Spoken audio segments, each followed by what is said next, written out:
Bagi bin Makhlad radhiyallahu ta'ala anhu, di dalam tafsirnya salah satu riwayat beliau mengatakan iblis laknatullah alaih tidak pernah melaung, tidak pernah menjerit, tidak pernah bersedih, tidak pernah menangis lebih dahsyat daripada 4 perkara. Yang pertama, iblis laknatullah alaih meraung arba'a rannat. Meraung yang pertama adalah hina lu'ina, ketika dia dilaknat oleh Allah Subhanahu wa ta'ala, wa inna 'alaika la'nati ila yaumiddin. Sesungguhnya ke atas engkau wahai iblis laknatku, kata Allah, sehingga hari kiamat. Maka ketika dia dilaknat oleh Allah, dia menangis teresak-esaknya, dia meraung sekuat-kuatnya kerana sedih yang amat sangat dilaknat oleh Allah Subhanahu wa ta'ala. Dan yang kedua, hina uhbita ilal ard, ketika dia diusir daripada syurga menuju ke muka bumi ini, dia meraung dan menangis sejadi-jadinya. Tidak ada kesedihan yang melebihi kesedihan ia saat itu, hadirin hadirat. Dan yang ketiga, kata Bagi bin Makhlad radhiyallahu ta'ala anhu, iblis laknatullah alaih menangis sejadi-jadinya, bersedih sesedih-sedihnya hina wulida Rasulullah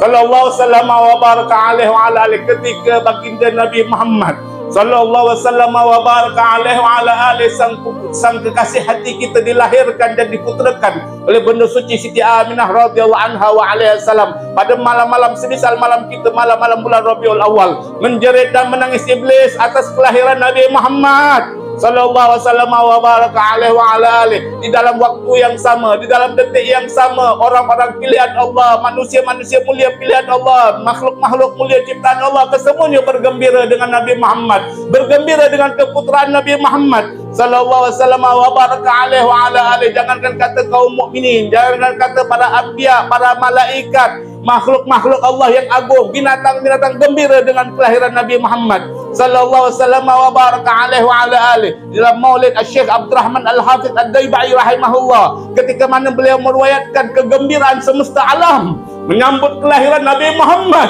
sallallahu alaihi wasallam wa baraka alaihi wa ala alihi, beliau berkata, fahtazzal arsyu taraban wastibsyara wazdadal kursiyyu haibatan wa waqara wamtala'atis samawati anwara wadajjatil malaikatu lillah tahlilan wa tamjidan wa istighfara. Beliau mengatakan pada detik saat Allah izinkan bunda suci Siti Aminah melahirkan dan memputrakan Sayyidina Muhammad sallallahu alaihi wasallam wa baraka alaihi wa ala alihi, jangankan kata istana Kisra terbelah, jangankan kata berhala-berhala terjungkir, tersungkur di atas muka bumi, tetapi arasy Allah yang maha agung ikut bergoncang, ikut bergoyang, ikut berjoget, istibsyaran, taraban wastibsyara, kerana gembira yang amat sangat akan kelahiran Nabi Muhammad sallallahu alaihi wasallam wa baraka alaihi wa ala alihi. Langit-langit di ufuk langit kesemuanya diterangi cahaya kerana bergembira. Allah perintahkan pintu-pintu syurga jangan ada satu tertutup, jangan ada satu dikunci. Iftahu abwabal jinan kullaha, bukalah seluruh pintu-pintu syurga.